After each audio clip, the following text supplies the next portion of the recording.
ఏ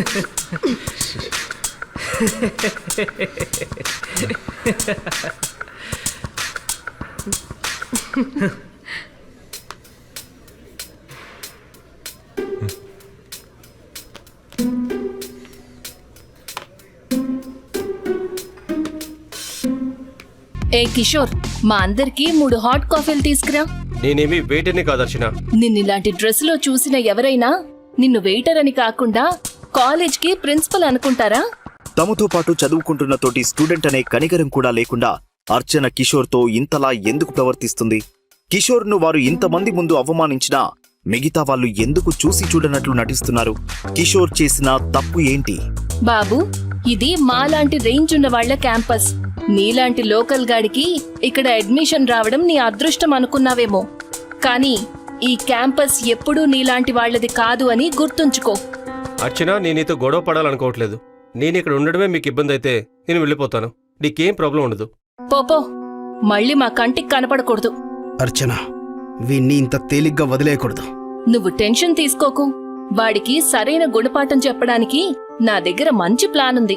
చినిగిపోయిన చొక్కా వేసుకుని బ్యాగ్ తగిలించుకుని నడుస్తున్న కిషోర్ను క్యాంటీన్ డోర్ ముందు నిల్చున్న అమృత, రేష్మా చూస్తున్నారు.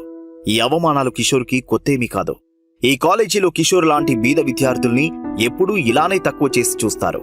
హైదరాబాద్లో రిచ్ కిడ్స్ మాత్రమే జాయిన్ అయ్యే ఎంబీఏ కాలేజీ ఇది. ఇక్కడ 2 రకాల విద్యార్థులు ఉన్నారు. ఒకరు కిషోర్ లాగా చదవడానికి వచ్చినవారు, మరొకరు డబ్బు పొగరుతో 2 సంవత్సరాలు వేస్ట్ చేయడానికి వచ్చినవారు. రెండో రకానికి చెందిన వారిలో అర్చన, రాహుల్ మరియు వారి స్నేహితులు కూడా ఉన్నారు. గవర్నమెంట్ ఆదేశాల ప్రకారం గత సంవత్సరం నుండి స్కాలర్షిప్ ద్వారా కాలేజీలో మెరిట్ స్టూడెంట్స్ కి అడ్మిషన్ దొరికింది. అలా స్కాలర్షిప్ ద్వారా కాలేజీలో చేరిన వ్యక్తి కిషోర్. కానీ జాయిన్ అయ్యాక కిషోర్ చాలా కష్టాలు పడాల్సి వచ్చింది. కాలేజీ హాస్టల్లో కూడా తనకు చాలా కష్టంగా రూమ్ దొరికింది. చదువుకున్న తర్వాత పార్ట్ టైం డెలివరీ ఉద్యోగం చేస్తూ బ్రతుకుతున్నాడు. అమృత, రేష్మా లాంటి కొంతమంది తప్ప మిగతా వారు ఎవ్వరూ అతనితో మాట్లాడేవారు కాదు. ఈ టైంలోనే అతని జీవితంలోకి మేఘ అనే ఒక అమ్మాయి వచ్చింది. తను ఎప్పుడూ వేరే వాళ్లతో ప్రేమగా నడుచుకునేది కాదు. అయినా కిషోర్ను తన జీవితంలోకి ఆహ్వానించింది. ఎందుకు? దాంతో తనకు ఏంటి లాభం? ఆ కారణమేంటో కిషోర్ తెలుసుకునేటప్పటికీ చాలా ఆలస్యమయ్యింది. ఎవరెన్ని మాటలన్నా ఒక్క మాట కూడా తిరిగి మాట్లాడకుండా సైలెంట్ గా కూర్చుంటావు. ఇలాంటి గొడవలతో టైం వేస్ట్ ఎందుకు? ఈ కాలేజీలో నాతో మాట్లాడేది మీ ఇద్దరే. దాంతో అందరూ మిమ్మల్ని ద్వేషించడం మొదలుపెట్టారు. అప్పుడే ఫిక్స్ అయ్యాను, అనవసరంగా ఎటువంటి సమస్య కొని తెచ్చుకోకూడదు అని. నేను ఉదయం నుండి గమనిస్తున్నాను. అసలు నీకేమయ్యింది? మేఘతో ఏమైనా ప్రాబ్లమా? ఆ ప్రశ్నకు కిషోర్ సమాధానం ఇవ్వలేకపోయాడు.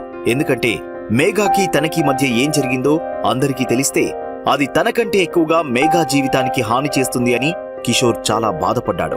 తన కారణంగా మేఘాకు ఏమీ జరగకూడదని కిషోర్ సైలెంట్ గా ఉన్నాడు. కిషోర్ మనసులో దాచుకున్న ఆ రహస్యం ఏమిటి? కిషోర్ తన బెస్ట్ ఫ్రెండ్ అయిన అమృతకే ఆ విషయాన్ని ఎందుకు చెప్పలేకపోయాడు? సరే, నేనొచ్చేస్తాను. మేఘా, ఫోన్ చేస్తే ఎందుకు ఎత్తట్లేదు? నేను నీకు చాలాసార్లు ఫోన్ చేశాను, ఎందుకు ఎత్తలేదు? ఫోన్ కొనిచ్చావన్న పొగ్గురుతోనే కదా ఇప్పుడు నన్ను ఇలా అడుగుతున్నావు. How dare you to talk me like that? ఇదిగో నువ్విచ్చిన బోడీ ఫోన్. ఏమైంది మేఘా? ఎందుకిలా మాట్లాడుతున్నావు? సడన్ గా ఏమైంది? అవును, నేనిలానే మాట్లాడతా. రాహుల్ నాకు కొత్త ఐఫోన్ కొనిస్తానని చెప్పాడు. నీ డొక్కు ఫోన్ నాకు అవసరం లేదు. అది ఆన్ చేయాలంటే 10-15 సార్లు నొక్కాలి. అంటే అసలు సమస్య రాహుల్ అన్నమాట.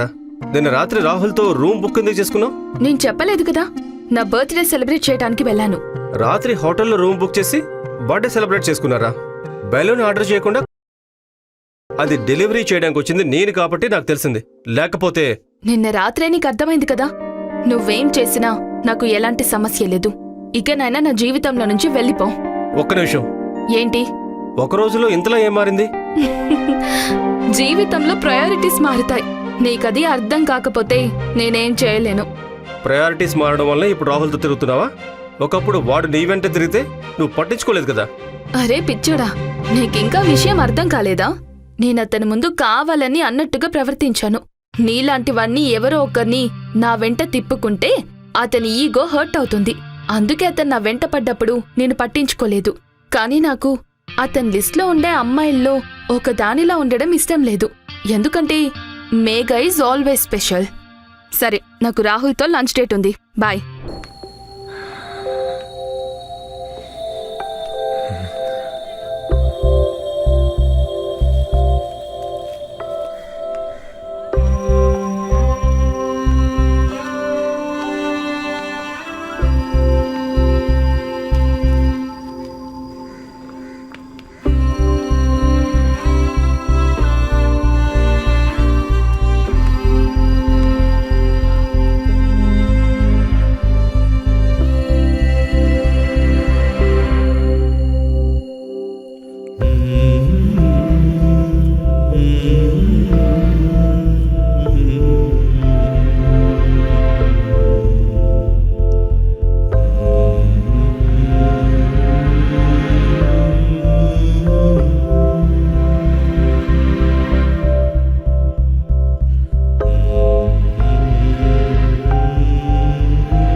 ఇదిలా జరుగుతుందని నాకు ముందే తెలుసు. She was using you. She is just తనని మర్చిపో. నేను తనని అంత ఈజీగా మర్చిపోలేను రేష్మా.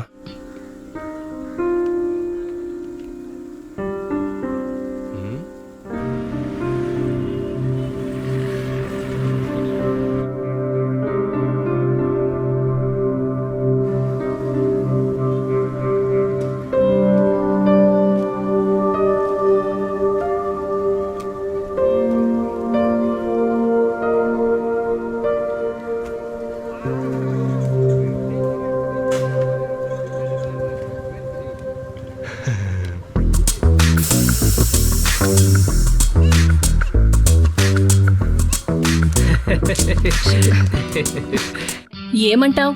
కిషోర్కి సరిగ్గా బుద్ధి చెప్పానా? ఇప్పుడే నా మనసుకు కాస్త తృప్తిగా ఉంది. వీడి డొక్కుబండి వచ్చాడు మన కాలేజ్ హీరో. మనకు మ్యాటర్ తెలిసింది. పార్టీ కావాలి. ఉన్నా? మన రొటీన్ హ్యాంగ్అవుట్ స్పాట్కి రండి, కుమ్మేద్దాం. అది super plan. Hi guys, WhatsApp? Hey baby. Cafeteria ముందు జరిగింది మేమందరం చూసాం. ఇప్పుడు నీకు కరెక్ట్ వాణ్ణి బాయ్ ఫ్రెండ్ గా సెలెక్ట్ చేసుకున్నావు. మేఘన జీవితం ఆ దరిద్రుడి వల్ల నాశనం అయిపోతుందేమోని భయపడ్డాను. వాట్ గాయ్స్, నాకంత తెలివి కూడా లేదనుకున్నారా? నేను అతనితో కాస్త ఫ్రెండ్లీగా ఉన్నాను, కానీ అతను దాన్నే లవ్ అనుకుంటున్నాడు. ఇక ఆపు మేఘా. ఏంట్రా, ఏమైనా అన్నావా? నేను నీతో మాట్లాడలేదు, నువ్వు మూసుకునుండు. ఎప్పుడూ సైలెంట్ గా ఉండే కిషోర్ చివరికి గొంతెత్తడంతో అక్కడున్న వాళ్ళందరికీ ఆశ్చర్యం కలిగింది. రాహుల్తో సహా అందరికీ ఒక్కసారిగా ఏం మాట్లాడాలో కూడా అర్థం కాలేదు. మేఘా, నీకోసం నేను ఎంత చేశాను? ప్లీజ్, ఇది నిజం కాదని చెప్పు. నాకోసం ఏమైనా చేయమని నేను అడిగానా? నేనలా ఆలోచించుంటే నీ ముందులా ఒక ఈడియట్లా నిల్చుని ఉండేవాడిని కాదు. నీది నా లెవెలే కాదని చెప్తూనే ఉన్నాను. అయినా నీకు అర్థం కాకపోతే నేనేం చేయను కిషోర్. కరెక్టే, ప్రతిరోజు కొత్త వాళ్ళతో తిరిగేంత లెవెల్ నాకు లేదులే. కిషోర్ అన్నది విన్న మేఘ కోపంగా తన చెంప మీద కొట్టింది. దాంతో కిషోర్ తిరిగి ఆమెను కొట్టేందుకు చేతిని లేపాడు. మేఘ, రాహుల్ సహా అక్కడున్న వాళ్ళందరూ ఒక్కసారిగా భయంతో చూశారు. కానీ కిషోర్ తనని తాను కంట్రోల్ చేసుకున్నాడు. ఏమైంది? కొట్టలేకపోతున్నావా? నువ్వు కొట్టలేవులే, అది నీ వల్ల కాదు. You are such a loser. మెగా, చాలు ఆపు. తిరిగి కొట్టడం తెలియక కాదు, ఒక ఆడదాన్ని కొట్టడం ఇష్టం లేక ఆగిపోయాను. ఆహా సార్, మీరు ఇంత బ్రాడ్ మైండెడ్ అని నాకు తెలీదండి. సరే, నువ్వు ఆడవలని కొట్టావు, మరి దమ్ముంటే నన్ను కొట్టు. వదిలే, వీడు మన స్టాండర్డ్ కి సరిపడేవాడు కాదు. Let him go. Hello hi class Megha గారు, ఈ రోజు నాతో నువ్వు ప్రవర్తించిన తీరుకు ఏదో ఒక రోజు నువ్వు ఖచ్చితంగా పశ్చాత్తాపడతావు, గుర్తుపెట్టుకో. నువ్వేం షో చేయాల్సిన పని లేదు. నీ డొక్కుబండి తీసుకుని ఇక్కడి నుంచి వెళ్ళిపో. అందరినీ కొంచెం కోపంతో చూస్తూ బైక్ స్టార్ట్ చేయడానికి ట్రై చేస్తున్నాడు కిషోర్. బైక్ నుంచి దిగి టైర్లను చెక్ చేస్తాడు. 2 టైర్లలోనూ గాలి లేదు. అది చూసి కాస్త అనుమానంగా అనిపిస్తుంది. అర్చన, విక్టర్, దేవ్ అది చూసి పెద్దగా నవ్వడం మొదలు పెడతారు. ఇంతకుముందు చాలాసార్లు చెప్పాను, మళ్ళీ చెప్తున్నాను. నువ్వు నీ ఆ పాత బైక్ ఇక్కడ ఉంచితే ఏం జరుగుతుందో తెలియడానికి ఇది జస్ట్ ట్రైలర్ మాత్రమే. ఏంట్రా బికారిగా నవ్వుతున్నావు? అయిపోయిందా? ఇంకేమైనా ఉందా? అయిపోతే పక్క జరగండి, నేను వెళ్ళాలి. వాడి మొహం చూసావా? అయిపోలేదు, ఇప్పుడే మొదలైంది. అర్చన, మీ డాడీ వస్తున్నాడు. కాలేజీలోకి వస్తున్న ఆ కారు నెంబర్ చూడగానే అందరికీ అది ఎవరో అర్థమవుతుంది. అది అశోక్, అర్చన తండ్రి. ఈ నగరాన్ని వణికించే పెద్ద బిజినెస్ టైకోన్. ప్లాటినం సిటీ బ్యాంకులో అకౌంట్ ఉన్న ఒకే ఒకరు. రాజకీయ నాయకులు, పోలీస్ అధికారులు కూడా అశోక్ కి భయపడతారు. అశోక్ తనకి ఉన్న మాఫియాతో భయపెట్టి తన పనులు చేయించుకుంటాడు. అందుకే అశోక్ కి ఎదురెళ్లడానికి అందరూ భయపడతారు. కానీ అశోక్ కి ఉన్న ఒకే ఒక వీక్నెస్ తన కూతురు అర్చనానే.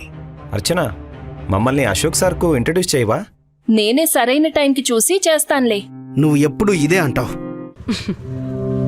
బాయ్.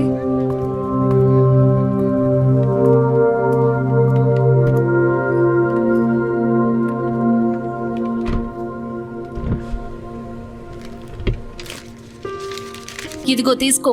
ఆ డబ్బు తీసుకొని నీ బైక్ రిపేర్ చేయించుకో.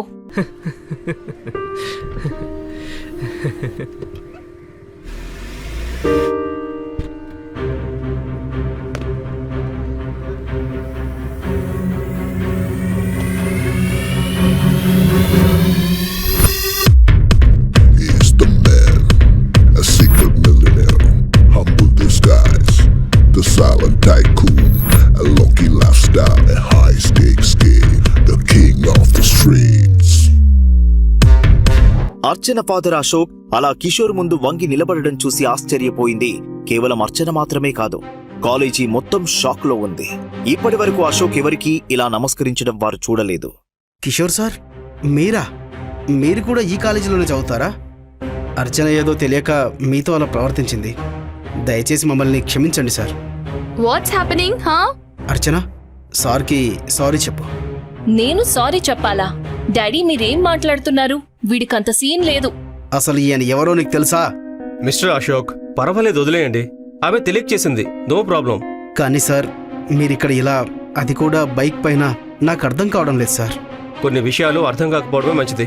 నేను మీకు తర్వాత అన్ని వివరంగా చెప్తాను. ఇప్పుడు నాకు ఒక ముఖ్యమైన పని ఉంది, నేను వెళ్ళాలి. సార్, మీరు ఇలా బైకును తోసుకుంటూ వెళ్ళడం ఏంటి? అర్చన, సార్ కారులో వెళ్తారు, మనం వేరే కారులో వెళ్దాం. సార్, మీ బైక్ ఎక్కడికి వెళ్ళాలో చెప్పండి, నేను అక్కడకు నా మనిషితో పంపిస్తాను. మీరు దయచేసి ఈ కారులో వెళ్ళండి. డాడీ మీరేం మాట్లాడుతున్నారు? నా ఫ్రెండ్స్ ముందు ఇలా నన్ను అవమానించొద్దు ప్లీజ్. నాకంటే వీడే మీకెక్కువ. అర్చన, మాటలు జాగ్రత్త. నేను చెప్పేది ఇప్పుడైనా అర్థం చేసుకో. అసలు ఈయన వల్లనే మనం ఇలా కారులో తిరగగలుగుతున్నాం. ఇక మాట్లాడకుండా ఇక్కడికి రా. అశోక్ ఇలా అనగానే అర్చనతో పాటు అక్కడున్న ప్రతి ఒక్కరూ నిశ్శబ్దంగా నిల్చుని చూస్తున్నారు. అశోక్ కూడా అంత గౌరవంగా మాట్లాడుతున్నాడు అంటే కిషోర్ ఖచ్చితంగా సాదాసీదా వ్యక్తి కాదని అందరికీ అర్థమైంది. మిస్టర్ అశోక్, మీరు అర్చనతో కారులో వెళ్ళండి. నా పని నేను చేసుకుంటాను. ఇది నా రిక్వెస్ట్ కాదు, ఆర్డర్. అర్చనకి అక్కడ జరిగేదేంటో అర్థం కావడం లేదు. అక్కడున్న వారిలో అనేక ప్రశ్నలు మిగిలిపోయాయి. కిషోర్ ఎవరు? కిషోర్కి మరియు అర్చన డాడీకి మధ్య ఉన్న సంబంధం ఏంటి? అశోక్ చెప్పినట్లు కిషోర్ గొప్ప వ్యక్తి అయితే ఎందుకు అతను కాలేజీలో ఒక బికారిలా బ్రతుకుతున్నాడు? అశోక్ ని కూడా భయపెట్టే కిషోర్ను ఇంతకాలం అవమానించిన వారి పరిస్థితి ఏంటి? తనను మోసగించిన మేఘాపై కిషోర్ పగ తీర్చుకుంటాడా? కిషోర్ నిజంగా ఎవరు అన్నది తెలిసినప్పుడు వాళ్ళంతా అప్పుడేం చేస్తారు? ఈ ప్రశ్నలన్నిటికీ సమాధానం మీకు తెలుసుకోవాలనుకుంటున్నారా? కిషోర్ జీవితంలో ఏం జరిగింది అన్నది తెలుసుకోవాలంటే వెంటనే పాకెట్ ఎఫ్ఎం డౌన్లోడ్ చేసుకుని వినండి సూపర్ హిట్ ఆడియో సిరీస్ శ్రీమంతుడు.